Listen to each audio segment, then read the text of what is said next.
Kung magiging maiksi po yung aking message ngayong umagang ito, ay dahil ito ay pang prayer meeting. Ngayon, kung humaba po, ibig sabihin, nag-a-adjust ako para pag Sunday. Ang konteksto po ng 1 Peter so far, dahil nga po ito ay pinag-aaralan natin sa ating prayer meeting, gusto ko munang ibigay yung konteksto nito pong mga naunang bahagi nito kasi nasa chapter 1 verse 22 na tayo, ibig sabihin natapos na yung mga naunang mga verses. So gusto ko lang pong i-remind yung pong bawat isa tungkol sa mga nauna na. Dito po sa sulat ni Apostle Peter na ito ay tinuturuan ni Apostle Peter yung mga Christians noon na sinusulatan niya kung papaano po sila dapat mabuhay, okay, dahil sa habag po ng Diyos sa kanila. Na dinescribe niya yung habag ng Diyos sa mga Kristiyanong ito doon sa verses 1 to 5 sa chapter 1 ng 1 Peter. Doon ay ipinaalam at pinaalala ni Apostol Pedro sa mga Kristiyanong ito kung paanong sila ay hinirang ng Diyos ayon sa kanyang pagkaalam. Ganyan po ang mga Kristiyano na bago sila ipanganak dito sa mundong ito ay hinirang na po sila ng Diyos. Pinili na sila ng Diyos bago pa lang sila ipanganak sa buhay na ito. Kaya ang isang Kristiyano, kaya siya sumampalataya sa Panginoon, pinapaalam ng salita ng Diyos na hinirang na siya ng Diyos bago pa siya ipanganak. So yun ang sinabi ni Peter, sila ay hinirang ng Diyos ayon sa kanyang pagkaalam noon pa. Hindi lang po yun, kundi sila ay mga binanal ng Diyos sa pamamagitan ng Espiritu para sumunod sila kay Kristo. Ang isang Kristiyano po ay binanal ng Espiritu Santo para masunod niya si Jesus. Kung ikaw ay sumusunod kay Jesus ngayon ay dahil sa banal na Espiritong ibinigay sa inyong Diyos. Hinirang ka niya, pinili ka niya, okay, para masunod mo si Jesucristo. At hindi lamang po yun, pinaalala rin ni Peter sa mga Kristiyanong sinusulatan niya at sa mga Kristiyano sa atin sa panahon natin po ngayon, na sila ay winisikan ng dugo ni Kristo. Winisikan sila ng dugo ni Kristo na ini-indicate po noon na sila ay nilinis na sa kanilang mga kasalanan at hindi lamang po yon, yung pagwiwisik po ng dugo ni Kristo ay yun po ay tanda na meron na silang pakikipagtipan sa Diyos. Dahil sa Old Testament, yung mga Israelitang nakipagtipan sa Diyos, para mabuo yung pakikipagtipan nila sa Diyos, winisikan sila ng dugo ng hayop. Pero dito, dahil ang Panginoong Kristo ang nagre-represent, siya ang tunay na hain sa kasalanan, ang sino man daw Kristiyano ay winisikan ng dugo ni Kristo, tanda yun na siya ay pinatawad na sa kanyang mga kasalanan. At the same time, tanda yun na meron na siyang pakikipagtipan sa Diyos. Yun po ay pinaalala ni Peter. At dahil po doon, ang mga Kristiyano ngayon ay meron na silang inaasahan na mana na iniingatan ng Diyos doon sa kalangitan para sa kanila. So yun ang habag ng Diyos na yung pinaka punto nitong habag ng Diyos ay dahil sila'y hinirang ng Diyos, dahil sila ay binanal ng Diyos sa pamamagitan ng Espiritu at dahil sila ay winisikan ng dugo ni Kristo, sila ngayon ay meron ng inaasahang mana, inheritance doon sa kalangitan na iniingatan ng Diyos para sa kanila sa panahong ito. Now, yun po ang konteksto niyan. Now, doon po, pagkatapos po noong verse 1 to 5, ay ang mga sumunod na talata, tinuturuan na o pinapaalalahanan na po ni Apostol Pedro kung dahil sa habag ng Diyos sa mga Kristiyano, paano sila ngayon mabubuhay. No, nung nakaraan ay tinalakay po yung verse 13 hanggang 21 na ang Kristiyano dahil sa habag po ng Diyos sa kanya ay dapat na siyang mamuhay ng isang banal na pamumuhay. Isang banal na pamumuhay na dahil siya'y hinirang ng Diyos, dahil siya ngayon ay merong pakikipagtipan na sa Diyos bilang sa pamagitan ni Kristo, kailangan na siyang mabuhay ng isang banal na pamumuhay. Ibig sabihin ng banal na pamumuhay, siya'y hiniwalay na para sa layunin ng Diyos at siya'y hiniwalay na doon sa kasamaan ng mundo. Yun po ang ibig sabihin ng ng banal. Hiniwalay ka para sa layunin ng Diyos at hiniwalay ka na doon sa kasamaan ng sanlibutan. Yun po ang mga unang instruction ni Peter kung paano dapat mamuhay ang isang Kristiyano. Dapat siyang mamuhay ng isang banal na pamumuhay. Now, ito namang verses na ating binasa ngayon, another instruction ni Peter kung paano mamubuhay ang isang Kristiyano.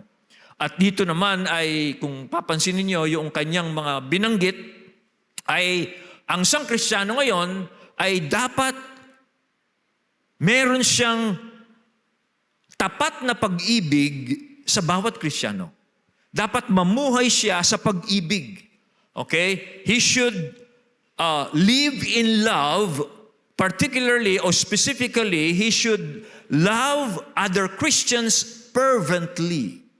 Dapat ibigin niya yung mga Kristiyano, kapwa niya Kristiyano o lahat ng tao, particularly yung kapwa niya mananampalataya, ibigin niya fervently, maalab na pag-ibig. Now, yan po ang ating tatalakayin ngayon at dito po sa binasa natin, si Apostle Peter po ay nagbigay siya ng dalawang dahilan kung bakit ganon tayo dapat mabuhay bilang mga hinirang ng Diyos, bilang merong pakikipagtipan sa Diyos. Hindi lamang tayo mabubuhay ng isang banal na pamumuhay, kailangan mabuhay din tayo in loving one another fervently. Yan po, nagbigay siya ng dalawang dahilan na yan po ang tatalakayin natin. Kaya ngayon pong umagang ito ay titingnan natin kung ano yung utos na ito. What is this apostolic command? At yung pangalawa po ay titingnan natin bakit ganun ang utos ni Apostol Pedro.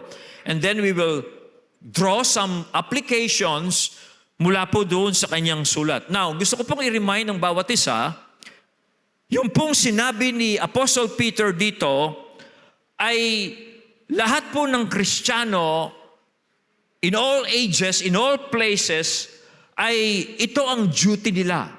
Hindi lamang po ito para sa mga Kristiyano noong first century na sinusulatan ni Apostle Peter, kundi ito po ay para sa lahat ng mga Kristiyano in all ages and in all places. Dahil kasi ang mga Kristiyano po isa lamang ang sinasampalatayanan nila, isang pananampalataya lamang ang sinasampalatayanan nila, isang mabuting balita lamang ang sinasampalatayanan nila, kaya ang anumang utos ni Apostol Peter dito ay para sa lahat ng mga Kristiyano, hindi lamang para doon sa mga sinusulatan niya noong first century. So tingnan po natin tingnan natin yung apostolic command. What is the apostolic command? Now, pag sinabi nating apostolic command, ay yan po ay parang si Kristo na rin ang nag-uutos.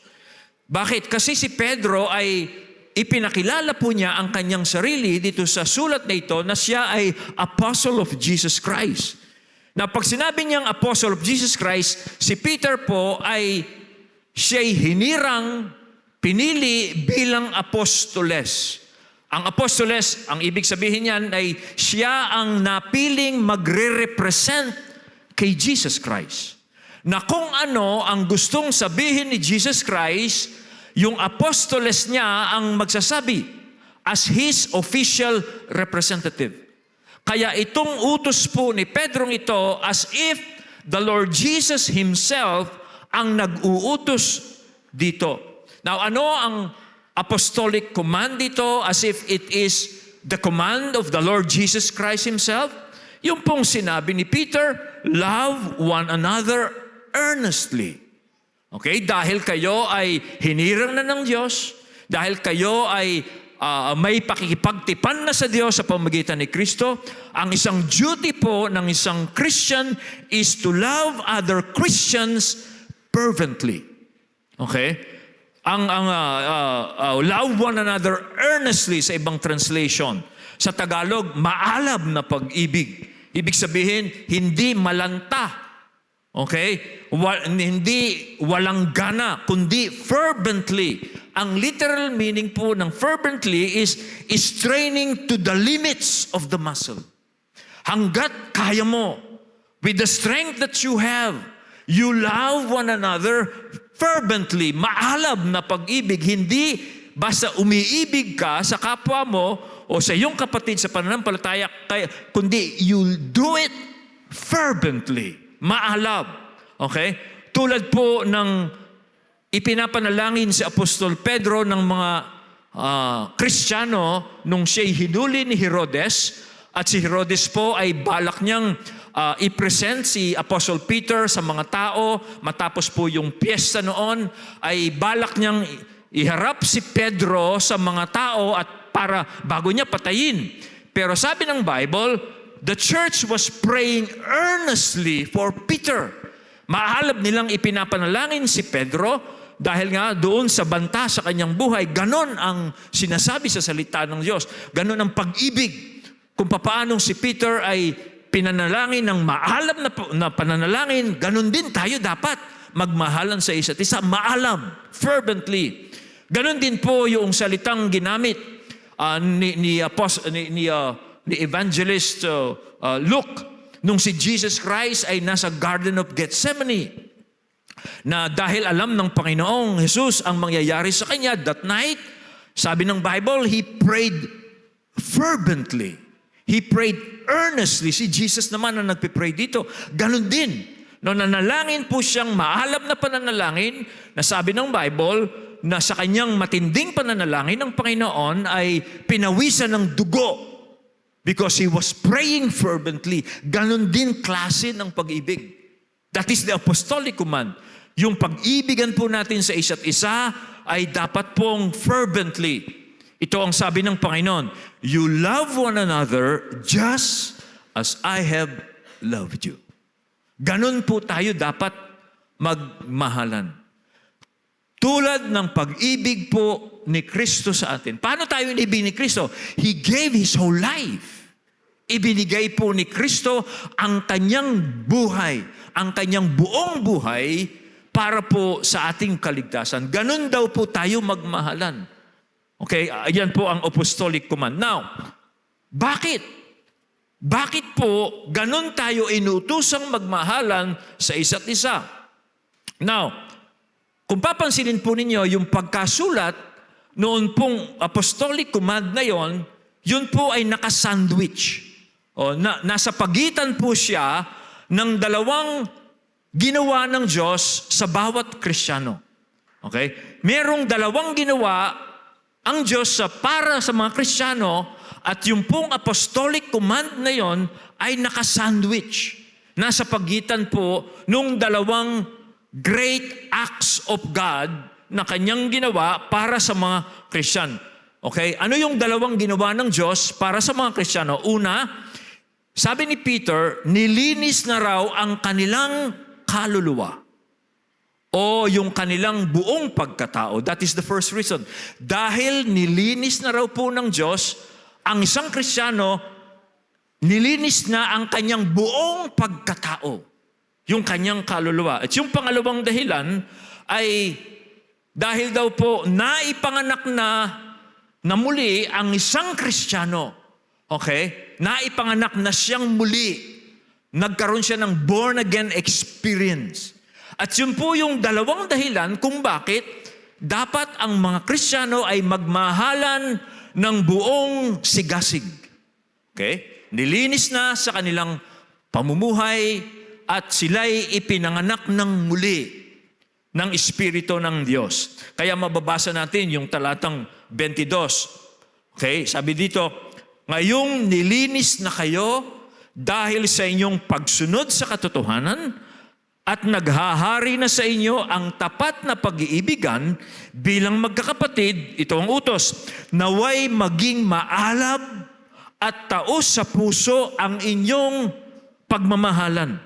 Then, sabi niya sa verse 23, ito naman yung kabilang sandwich na sinasabi ko sa inyo, sapagkat muli kayong isinilang, hindi sa pamamagitan ng binhing nasisira, kundi sa pamamagitan ng buhay at nananatiling salita ng Diyos. Napansin niyo yung sandwich, yung utos, nakasandwich siya sa dalawang dakilang ginawa ng Diyos sa bawat mananampalataya. Kaya yun ang motivation kung bakit po tayo inuutusan ng ganong klaseng pagmamahal. So, tingnan po natin, bakit dapat natin sundin yung apostolic command? Isa-isahin ko ngayon, yung pong dalawang dahilan na yan. Una, dahil nililis na raw po ang isang mananampalataya sa kanyang buong pagkatao, sa kanyang kaluluwa. Kailan? Nang sundin daw po niya ang ebanghelyo. Nang sundin daw po ng isang tao, ng isang Kristiyano, ang mabuting balita, nilinis daw po ng Diyos ang kanyang pagkatao. The moment we obeyed the truth of the gospel, sabi po ng salita ng Diyos, nilinis na ng Diyos yung ating kaluluwa. That's what happened. Ganon ang dakilang ginawa ng Diyos. Now, ito po gusto kong puntusin dito. Ang ebanghelyo po, yung mabuting balita ng kaligtasan sa pamamagitan ni Kristo, ay nagpapahayag po ito ng katotohanan. At itong katotohanan ito ay hindi lamang po ito pinaniniwalaan, kundi ito ay sinusunod. Okay? Ulitin ko. Pag ang isang tao narinig niya yung ebanghelyo ng pagliligtas tungkol kay Kristo, hindi lamang po ito dapat paniwalaan, kundi dapat itong sundin. In fact, ang katunayan ng isang tao, pinaniniwalaan niya ang mabuting balita kung sinusunod niya. O makikita ito sa kanyang pagsunod. Hindi lamang sa kanyang pakikinig at sa kanyang paniniwala. Ang mabuting balitang ito ay dapat niyang sundin dahil yun ang utos. At the moment pag ang isang tao, sinunod niya yung mabuting balitang ito tungkol kay Kristo para sa kanyang kaligtasan, nililinis daw po siya ng Diyos. O nilinis siya ng Diyos sa kanyang buong pagkatao. Halimbawa, dito po sa verse 1, okay? Mabasa natin doon sa naunang talata.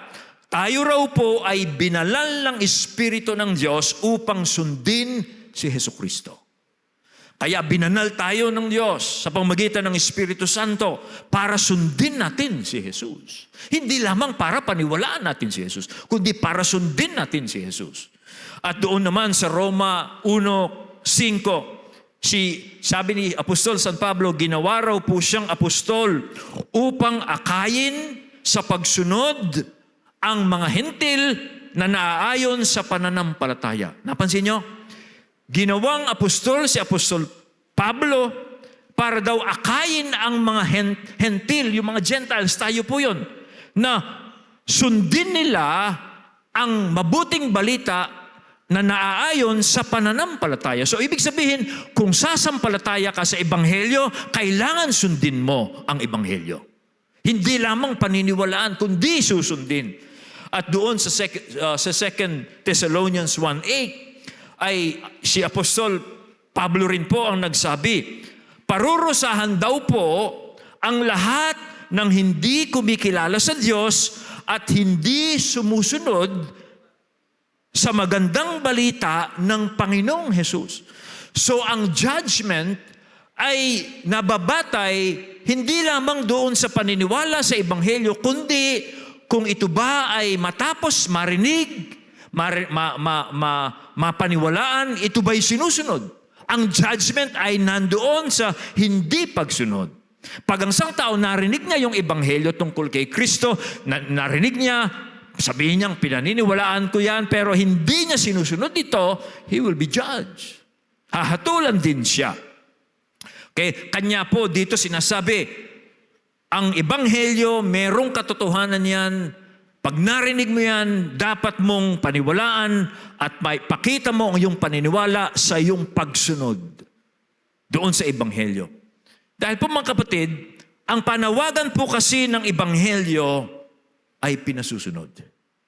Hindi lamang pinakikinggan and then pinaniniwalaan. Dapat pong sundin.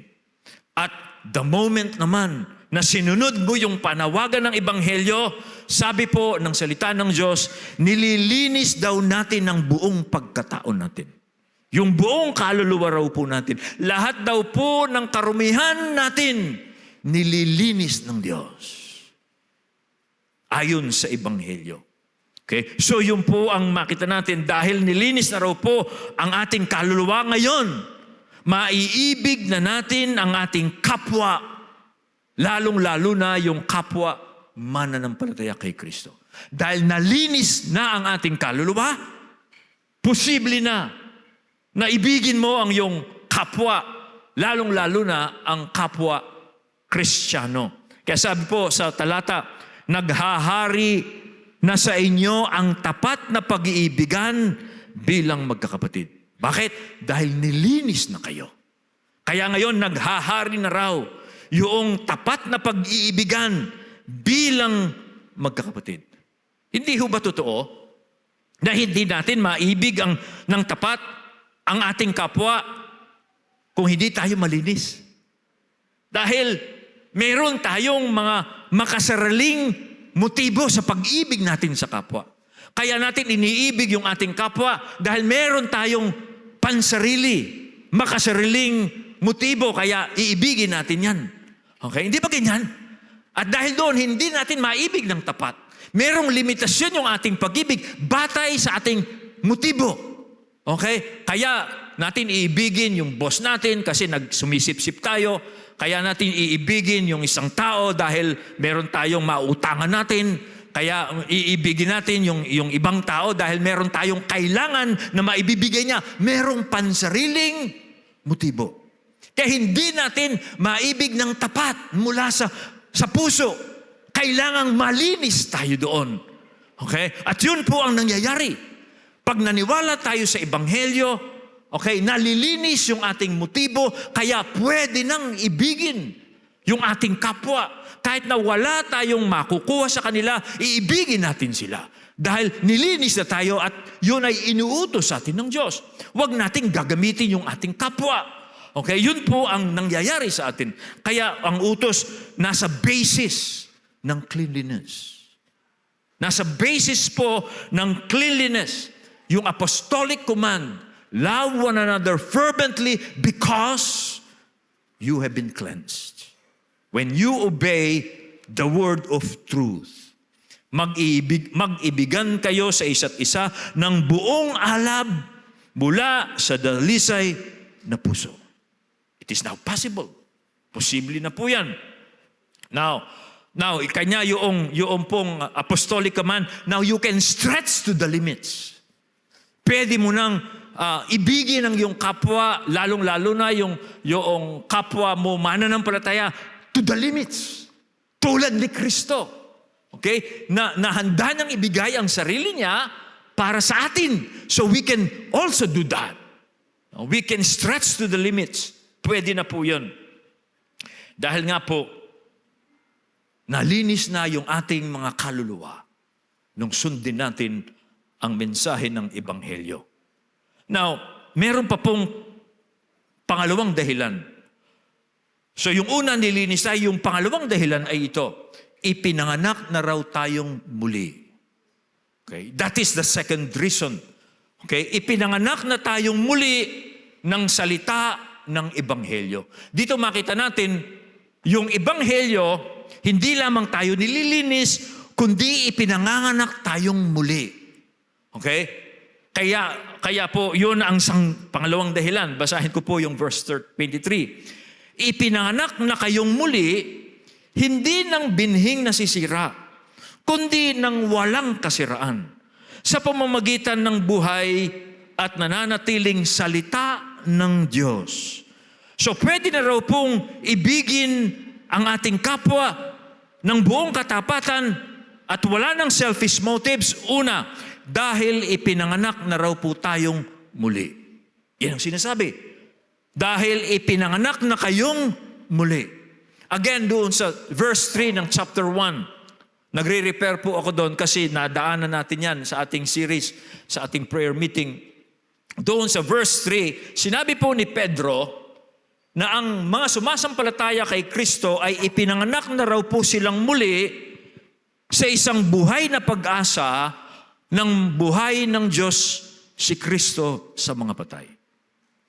Nung binuhay raw po ng Diyos si Kristo sa mga patay, ang mga Kristiyanong sumasampalataya kay Kristo, binuhay raw po silang muli ng Diyos sa isang buhay na pag-asa, sa isang kayamanang hindi nasisira na naghihintay sa langit.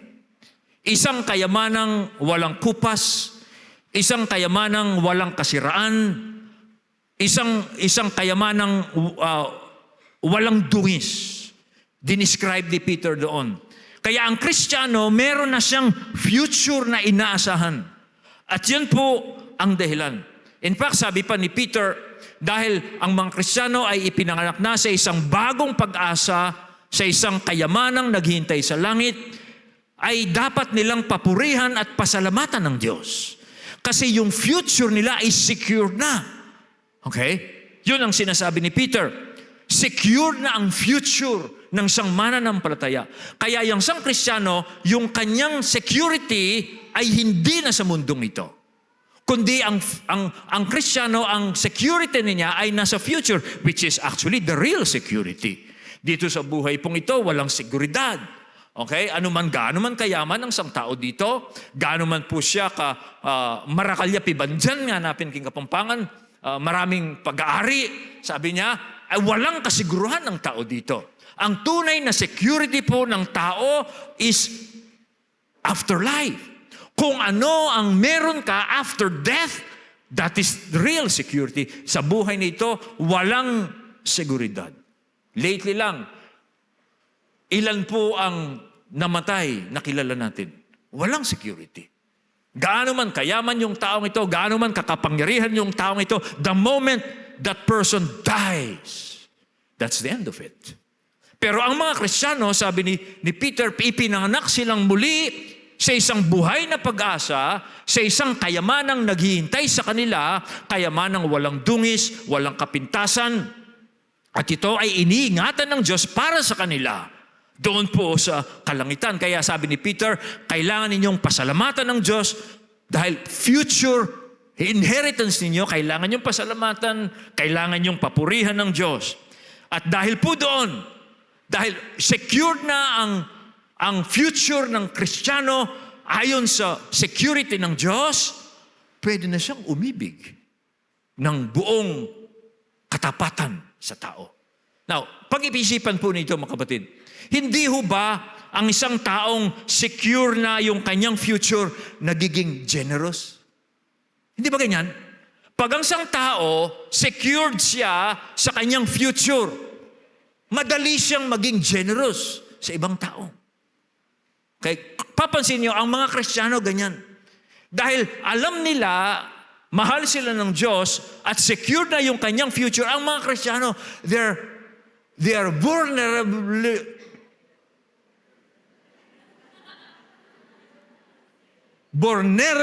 generous. Madali silang lukuhin mga Kristiyano.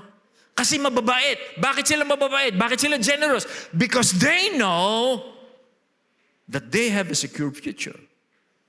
Hindi sila kuripot, mga Kristiyano. Napansin po ninyo. Kaya minsan-minsan meron dumadalo sa church natin ng lilimos, kung ano-ano. Siyempre, alam nila, mababait tayo.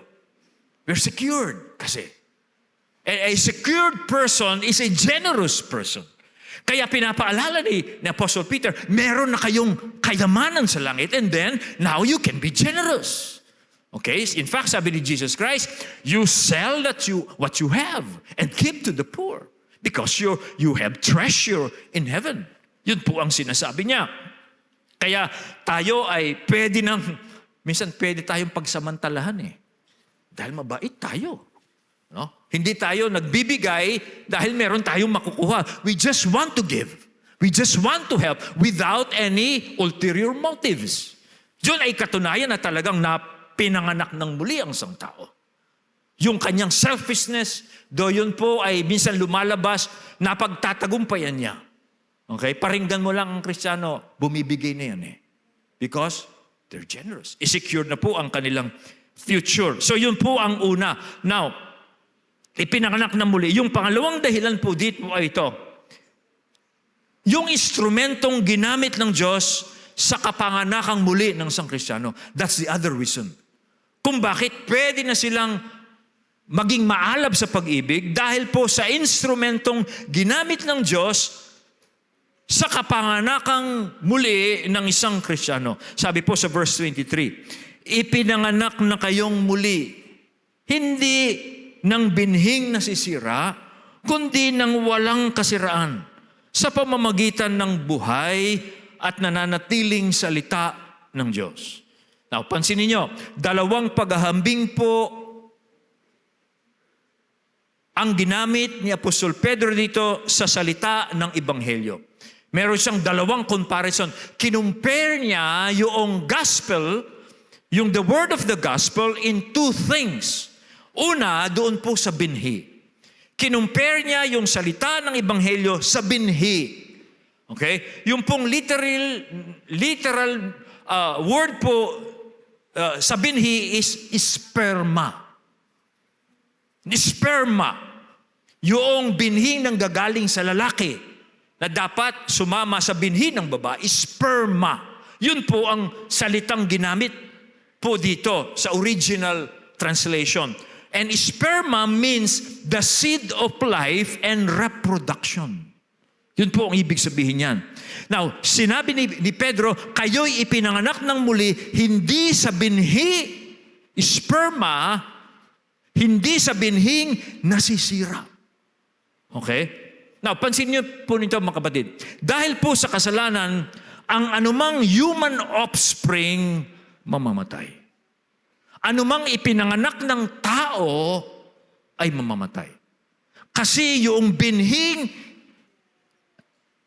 naging instrumento para magkaroon ng buhay ang isang tao ay binhing nasisira.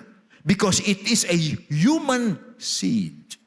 Kaya ang anumang ipinanganak ng tao, dahil po sa kasalanan, mga kapatid, ay mamamatay. Ganyan po ang nakikita natin. Kung bakit namamatay ang tao. Okay? Dahil ang binhi na ginamit ay binhing namamatay. Okay?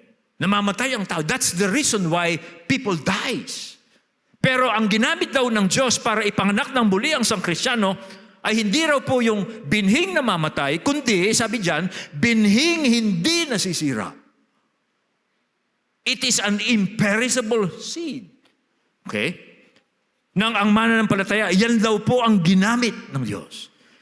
Ang salita ng Ebanghelyo, mga kapatid, yan daw po ang binhing hindi nasisira. The gospel about Jesus Christ. Ang mabuting balita tungkol kay Kristo, yan po ay walang kasiraan. Okay? Mananatili po yan hanggang sa walang hanggan. The gospel of Jesus Christ. Kanya, tayo pong mga Kristiyano, magpupuri po tayo at magpapasalamat sa Diyos dahil sa mensahe ng Ebanghelyo. Alam ho ba ninyong pag namatay na tayo dito and we are now with God in the afterlife, we will still sing the message of the gospel. Okay? Aawitin pa rin natin yan. Na tayo iniligtas ng Diyos sa pamamagitan ni Kristo. Na tayo ay hinango ng Diyos sa kasalanan, na tayo ay ginawang anak ng Diyos, niligtas tayo sa kapangyarihan ng kadiliman at kadyablo sa pamamagitan ng Ebanghelyo. Yang kasing Ebanghelyo yan, walang kasiraan yan. Mananatili yan magpakailanman. Ilang libong taon na tayo sa kabilang buhay, we will still sing. We will still praise God for the word of the gospel. Yan ang sinabi po. Makita natin. So binhing Pinanganak tayo sa binhing hindi nasisira. At dahil pinanganak tayo sa binhing hindi nasisira, yung pag-ibig natin sa kapatid, hindi rin dapat namamatay. Okay? Dapat hindi namamatay. In fact, dapat maalab. Kasi yung binhing ginamit sa atin, walang kasiraan. Okay. And then, sabi po buti, so yun ang unang description ni Peter sa gospel. Yung pangalawa ay hinantulad niya ito sa damo at sa bulaklak ng damo. Okay? Doon niya hinalintulad yung ebanghelyo. Sabi po sa verse 24, sapagkat ang lahat ng laman ay gaya ng damo at ang lahat ng kaluwalhatian nito ay gaya ng bulaklak ng damo. Ang damo'y natutuyo at ang bulaklak ay nalalanta. Subalit, ang salita ng Panginoon, that is the gospel, ay nananatili magpakailanman. Ang salitang ito ay ang magandang balita na ipinangaral sa inyo. Now, narinig ho ninyo yan? Okay? Sabi niya, ang lahat daw ng laman ay parang damo. At ang lahat daw po ng kaluwalhatian nito ay gaya ng bulaklak ng damo. Ang damo'y natutuyo at ang bulaklak ay nalalanta. Hinahalin tulad niya ang buhay ng tao sa damo. Hinahalin tulad niya yung kaluwalhatian ng tao, kagandahan ng tao, tinataglay ng tao sa buhay na ito tulad daw po ng bulaklak ng damo. Tingnan po ninyo ang mga bulaklak ng damo. Pag namatay ang damo, malalanta yung bulaklak. That is depressing. Ganyan daw po ang tao. Gaya siya ng damo.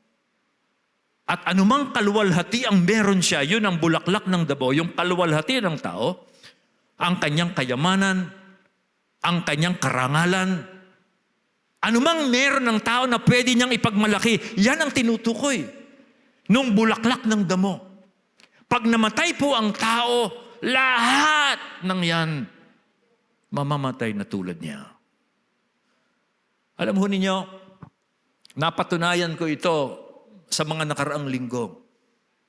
Mamaya po maglilibing na naman ako. Hulaan nyo panglilibing ko na ito.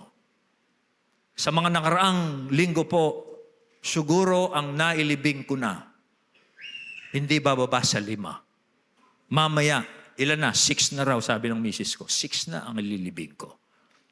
Kagabi po ay nandun kami sa lamay ng aking bayaw. Diyan po sa Parañaque, nasa Loyola Memorial Park po siya.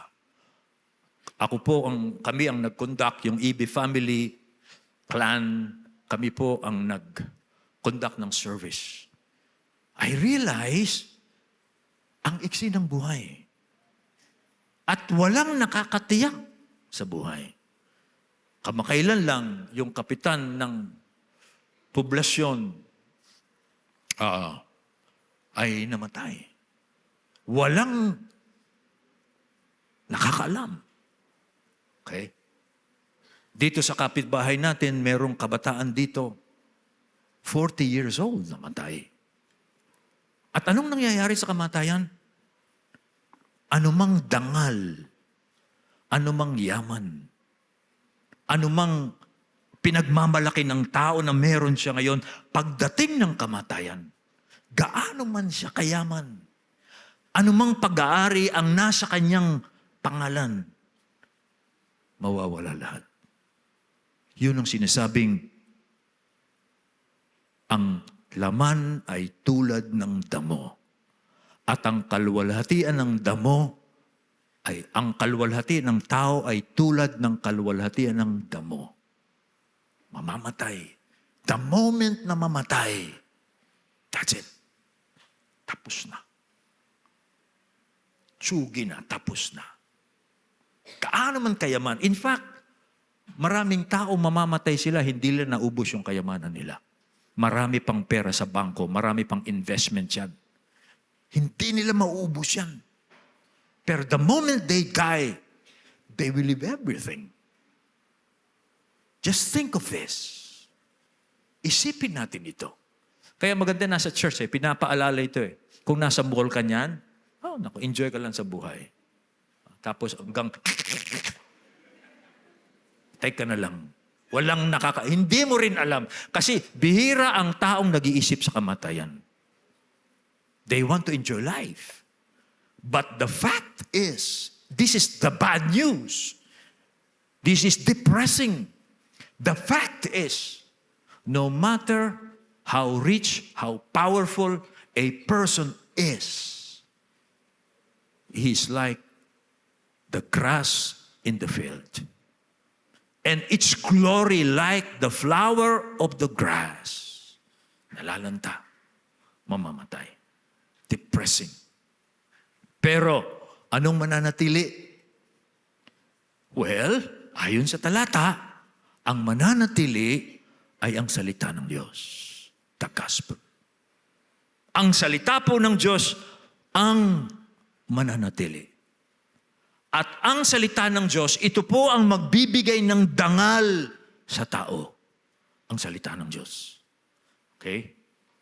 Dahil pag naniwala tayo sa salita ng Diyos, sa Ebanghelyo ng Panginoong Jesucristo, susuotan po tayo ng Diyos ng mga mariringal at magagandang kasuotan na mananatili magpakailanman.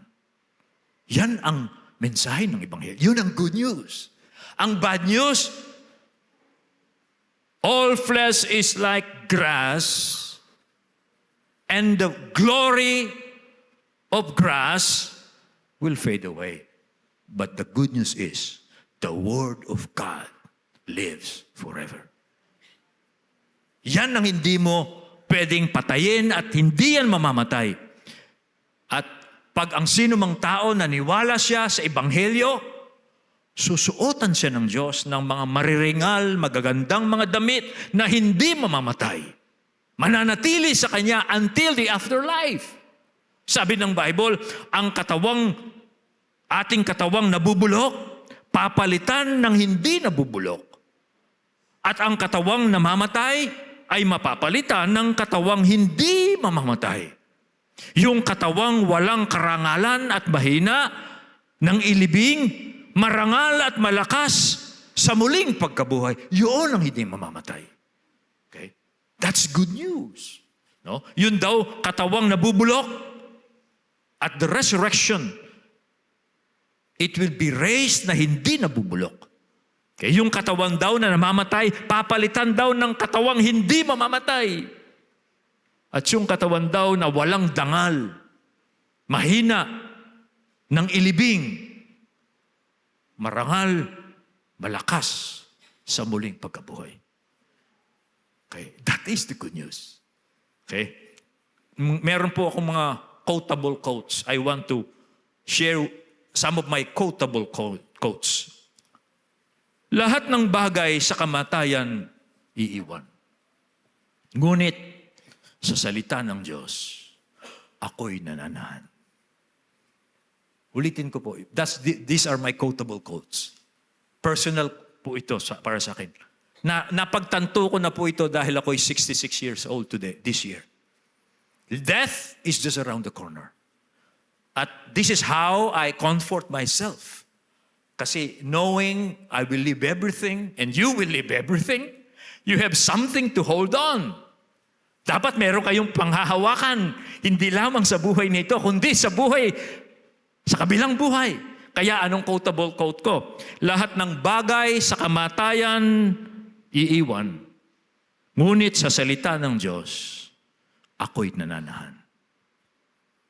Pinanghahawakan ko yung salita ng Diyos. Okay? Now, pansinin po ninyo, may kaugnayan ang maalab na pag-ibig dito sa verse 22 sa buhay at nananatiling salita ng Diyos sa 23. Maalab dahil hindi mamamatay. Bakit? Kaya hindi yan mamamatay dahil yung Ebanghelyong naging instrumento para ipanganak tayong muli ay hindi namamatay. Maalab din siya. At dahil hindi namamatay yung Ebanghelyong yon, kailangan yung pag-ibig din natin sa kapatid ay hindi namamatay. Maalab din po dapat. Okay? Tulad po yan ng Panginoong Kristo. Ang Panginoong Kristo, hindi napatay. Pinatay siya, ngunit sa ikatlong araw, nabuhay siyang muli. At kung papaanong si Kristo ay nabuhay na maguli, ganyan din tayo. Okay? Kaya, dahil si Kristo ay buhay, yung pag-ibig daw po natin ay ganun din. Hindi dapat namamatay. At ito'y dapat na maging maalab. So, to summarize this, pagkatapos po ito, I'll go to the application. Maiksi, application na tayo. Humaba dahil Sunday. Okay, ang statement po natin dito, ang maalab na pag-ibig sa bawat Kristiyano ay nararapat. Nararapat po ang maalab na pag-ibig na dapat nating ipadama sa bawat tao, lalong-lalo na po sa mga Kristiyano, nararapat dahil sa mga dakilang gawa ng Diyos sa atin. Nilinis tayo ng Diyos sa ating pagkatao at ipinanganak tayong muli sa isang bagong pag-asa. Kailangan tayong mag-ibigan. Yun po ang apostolic command. Now, let's go to the applications. Ito na po yung applications. Number 1. Dahil po sa ginawa ng Diyos sa ating ito po ang una. Whatever God has worked in us should be worked by us. Ano man daw pong ginawa ng Diyos sa atin, dapat gawin natin. Ang ibig ko pong sabihin, kung nilinis na tayo ng Diyos sa ating mga karumihan, at binigyan na tayo ng Diyos ng bagong kapanganakan para magkaroon tayo ng tapat na pag-ibig sa kapwa, ipakita natin. Kung yun ang ginawa ng Diyos para sa akin, yun ang ginawa ng Diyos para sa iyo. Nilinis ka ng Diyos, binigyan ka ng bagong kapanganakan para maibig mo ang iyong kapwa ng buong katapatan. Dapat ipamuhay mo yan. Gawin mo yan. Okay? Diyan po nakasalalay yung apostolic command. Okay? Nasabi po doon sa verse 22, ulitin ko lang ito, sabi niya, having purified your souls, since you have been born again, you love one another fervently. Meron kang duty, may duty ako na ipamuhay ko yung ginawa ng Diyos para sa akin. Yun po ang unang application po dyan, mga kapatid. Sa gayong paraan lamang po, sa pagsasabuhay lamang natin, doon sa ginawa ng Diyos sa atin, doon nagiging perfect. Yung pong ginawa ng Diyos para sa atin. Doon nagiging ganap. Hanggat hindi po natin ito'y pinamumuhay, hindi pa siya perfect. Hindi pa siya perfect. Okay?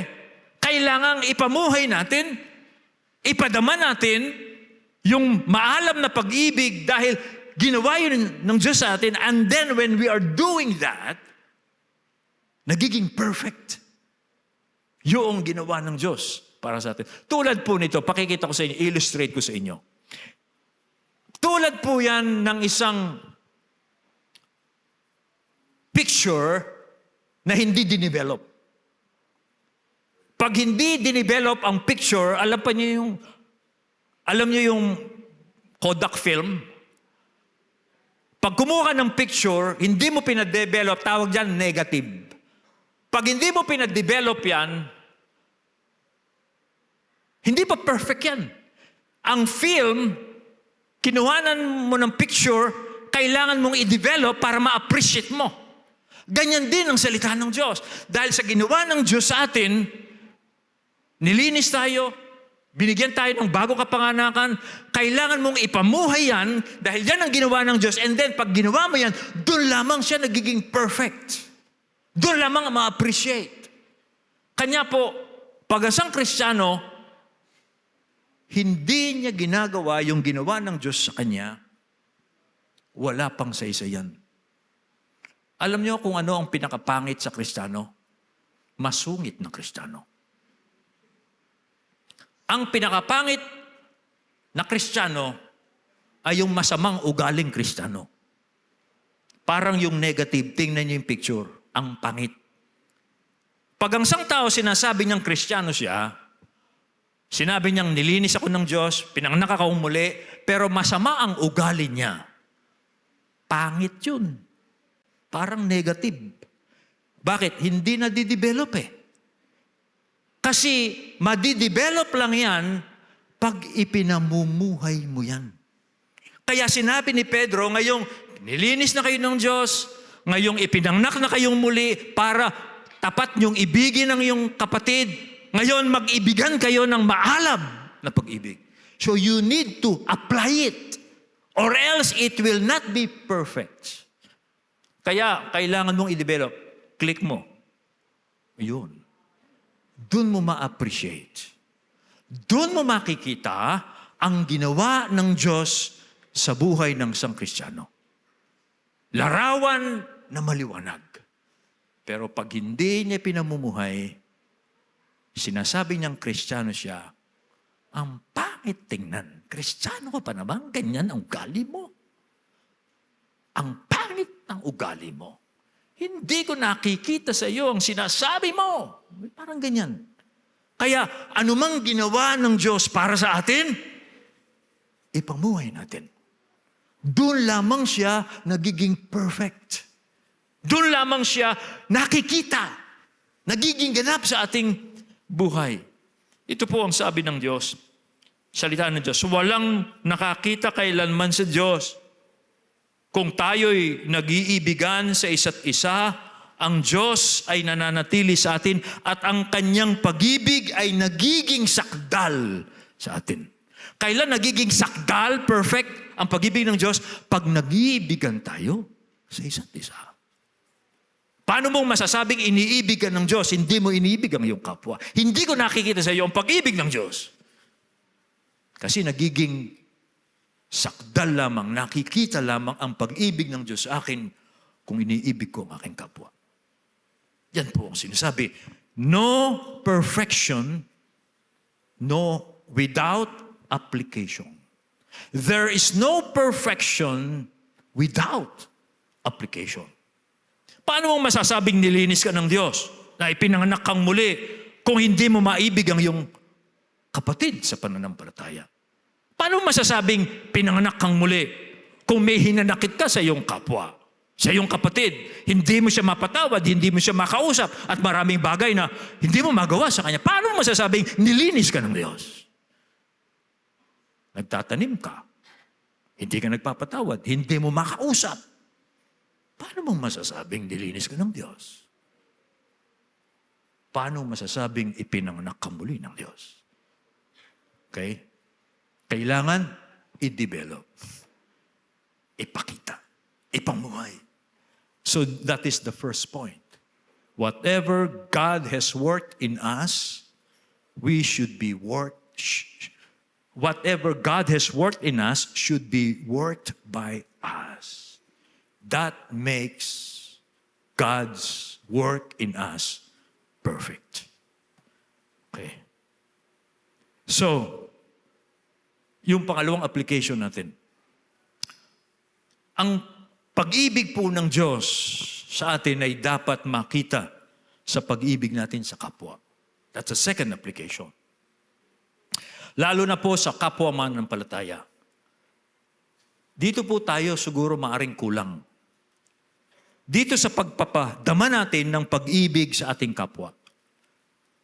Yung pag-ibig natin sa Diyos, madali nating ipagpasalamat yan eh. Napapansin ko, madali nating ipagpasalamat, madali nating sambahin ng Diyos dahil alam nating minamahal tayo ng Diyos. Pero madalas napapansin ko po, kulang tayo doon sa pagpapadama ng pag-ibig na ito sa ating kapwa. No? Madali tayong magpasalamat. Panginoon, salamat po sa pag-ibig mong walang hanggan. Pinupuri kita, sinasamba kita dahil mahal mo ako. Madali nating ipadama yan. Pero sa tingin ko, kulang tayo sa pagpapadama nito sa ating kapwa. Kanya po, yan po ang isa sa, I think, si Peter, pinapaalala niya yung ginawa ng Diyos sa mga Kristiyano. Para hindi kulang sa pagpapadama sa kapwa. Ang totoo po, mga kapatid, isa pong ang major na dahilan kaya po tayo inilapit ng Diyos sa pamamagitan ni Kristo sa kanyang sarili ay para po ilapit din tayo ng Diyos sa isa't isa. That's the major dahilan. Kaya tayo pinatawad ng Diyos sa ating lahat ng kasalanan ay para magpatawad din tayo sa kasalanan ng ating kapwa. Nauna po ang Diyos na gawin niya sa atin yung nais niyang gawin natin sa ating kapwa. Kung pinatawad tayo ng Diyos, ang gusto ng Diyos, magpatawad din tayo sa ating kapwa. Kung alam natin, nadadama natin, ipinadama na sa atin ng Diyos sa pamamagitan ni Kristo ang kanyang pag-ibig, ang gusto ng Diyos, ang major na dahilan ng Diyos, ay ibigin din natin ang ating kapwa. Kung wala po doon sa ganoong application, hindi pa napufulfill sa atin ang layunin ng Diyos. Kung bakit niya tayo pinatawad, kung bakit niya tayo inibig. Hanggat hindi tayo pagpapadama ng pag-ibig sa ating kapwa. Madali po sabihin mahal natin ng Diyos. Madaling magpasalamat tayo sa Diyos. Ngunit pag nastetest po yan sa ating pakikitungo sa isa't isa. Inulit ko, kaya po siguro ito ang ine-emphasize ni Peter dahil dyan tayo madalas magkulang.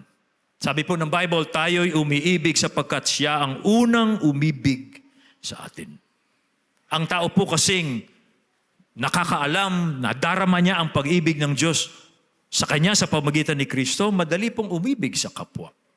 Kaya sinabi ni Apostle 1, sabi niya, kung sinasabi ng sinuman, iniibig ko ang Diyos, at napupuot naman sa kanyang kapatid, siya ay sinungaling. Sapagkat ang hindi umiibig sa kanyang kapatid na kanyang nakikita ay hindi maaring umibig sa Diyos na hindi niya nakita. So yun po ang sabi ng salita ng Diyos.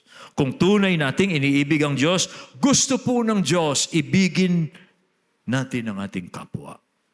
Kung iniibig natin ang Diyos. Pag sinabi natin, Panginoon, minamahal kita, iniibig kita. Okay? Kung iniibig mo ko, ibigin mo ang iyong kapwa. Doon mo maipapakita yan. Pero hindi baligtad. Yung iba naman, sinasabi nila, pag iniibig mo raw yung kapwa, ay yan ang pagpapakita mong iniibig. Inuuna yung kapwa. Dapat po, nauuna yung pag-ibig sa Diyos. Hindi mo kasi pwedeng tunay na ibigin ng iyong kapwa na hindi mo iniibig ang Diyos. Iba kasi binabaligtad. Sabi nila, pag inibig ko yung aking kapwa, yan ang pag-ibig ko sa Diyos. Pero yung pag-ibig nila sa kanilang kapwa, merong ulterior motive. Pang-politika lang. Walang pag-ibig sa Diyos, pero sinasabi niya, mahal niya yung kanyang kapwa. Hindi mo pwedeng ibigin ang iyong kapwa ng buong katapatan na hindi mo nadama ang pag-ibig ng Diyos. Na hindi ka nilinis ng Diyos, na hindi ka ipinanganak na muli ng Diyos, hindi mo may patapadama ang tunay na pag-ibig sa iyong kapwa dahil lagi kang merong ulterior motive. Hanggat hindi mo naranasan ang paglilinis ng Diyos at ang kapanganakang muli ng Diyos, hindi mo papadama yan. Lagi kang merong ulterior motive. Kaya mo ibigin ang iyong kapwa kasi merong kang ulterior motive. Katunayan yan na hindi ka pa nilinis ng Diyos, hindi ka pa ipinanganak na muli ng Diyos. Kung nabubuhay po ang isang tao na merong ulterior motive lagi, that's proof. Hindi siya pa nilinis ng Diyos. Kasi pag nilinis ka ng Diyos, nililinis ng Diyos ang iyong motibo. Kung ipinanganak ka muli ng Diyos, meron ka ng secure ka sa iyong afterlife, meron kang inheritance in heaven, you will become generous. Hindi mo gagamitin ang iyong kapwa para pa sarili mong kapakanan. Hindi mo pagsasamantalahan yung kanyang weakness. Kundi lagi mong iisipin paano mo siya mapaglilingkuran ng totoo. Dahil yun ang tunay na pagpapakita ng pag-ibig sa Diyos. And then lastly, last application, ito po. Mahalaga po ang pag-ibigan natin sa isa't isa, lalo na po sa oras ng mga pagsubok. Ito po marahil ang dahilan ni Apostol Pedro, kaya niya pinaalala sa mga Kristiyano ang ginawa ng Diyos sa kanila. Kasi kailangan nila ito lalong-lalo na sa oras ng pagsubok. Ito po kasing mga Kristiyanong sinusulatan ni Pedro dito ay mga nasa pagsubok at pag-uusig. Kaya pinaalala niya kasi kailangan nilang mag-ibigan sa isa't isa ng buong tapat. Kasi nasa gitna po sila ng pagsubok. Now, I will be fast to this. Tapos na po ang aking oras. Konti na lang. Kaya dito, paalala po, paano ang mga Kristiyanong nagsasabing nilinis sila ng Diyos, ipinanganak silang muli ng Diyos, ngunit nagsasabi silang hindi nila kailangan ng makipagtipon sa kapwa, paano lang masasabi yun? Di ba mayroong mga Kristiyanong gano'n? Nilinis ako ng Diyos, na born again ako, pero ayaw niyang makipagtipon sa kapwa niya, Kristiyano. Okay? Paano lalakas siya sa kanyang mga pagsubok? Okay? Paano siyang iibig ng tapat at maalab? Paano niyang isasagawa ang ginawa ng Diyos sa kanya kung hindi siya nakipagtipon? Kasi alam ng Diyos, kailangan natin ng pag-ibigan sa isa't isa, lalong-lalo na sa pagsubok. Ang hirap yata, namatayan ka, walang dumadalaw sa iyo. Kasi alam nila sa maugali mo. That's terrible. Lalo na when you are in trial, you have to feel the love of the brothers. Kasi kailangan po natin yan. And then, to close this thing, saan po ang ebanghelyo dito sa ating mga talata? Saan ang ebanghelyo dito? Una, ang dugo lamang po ng ating Panginoon ang siyang handog na makapaglilinis sa ating mga karumihan. Tanging ang dugo lamang ni Kristo na inihandog para sa kasalanan, yan lamang po ang makapaglilinis sa ating mga kasalanan. Nang sa ganon, magkaroon tayo ng tunay na pag-ibig sa bawat isa. Yun po ang ebanghelyo. Ang tinatanggap ng Diyos ay ang handog ni Kristo para sa kasalanan. Yun lang ang naglilinis ating mga kasalanan. Yung iba po, hindi na makapaglilinis yan sa kasalanan. Pangalawa, for the same reason, ang ebanghelyo po ang binhing hindi nasisira na sa pamagitan ng ebanghelyong ito, kailangan tayong ipanganak na muli. Without this gospel, a person will remain as he is, selfish, makasarili. Without being born again, magiging makasarili. Ganyan po ang tao. Without this experience, magiging makasarili siya. In fact, that is his nature. Makasarili siya. Kaya kailangang ipanganak na muli ang tao sa isang bagong kalikasan. And paano? Through the message of the gospel. And who is the gospel? It's Jesus Christ. Jesus Christ is the gospel. When a person turns to God by believing in Jesus Christ, he will be born again. And then he will have a new nature. New nature. That will love others fervently and sincerely. Without ulterior motives. There is ulterior motives, pero nalalabanan niya. Nalalabanan niya. Kaya po, yun ang ebanghelyo doon. Okay? Tugon ni Kristo ang maglilinis ng kasalanan. Sa sino mang tatalima, susunod. And then, ang ebanghelyo ang ginagamit ng Diyos para ipanganak na muli ang isang tao. Ebanghelyo tungkol kay Kristo. Pag sinunod, ang kanyang narinig. Tayo po'y manalangin. Aming Amang Diyos,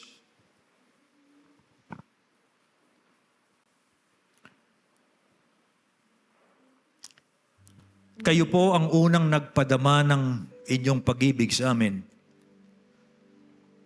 Nang ibigay po ninyo si Kristo para sa aming mga kasalanan. At walang tao pong makadarama ng pag-ibig ng Diyos kung hindi sa pamagitan ni Kristo.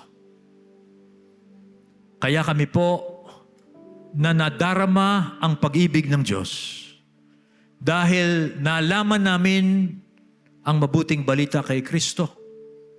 Kami nagpapasalamat sa inyo. Ipinanganak kaming muli. Nilinis kami sa lahat ng aming karumihan. Kaya maaari na po kaming umibig sa aming kapwa ng buong alam at ng buong katapatan.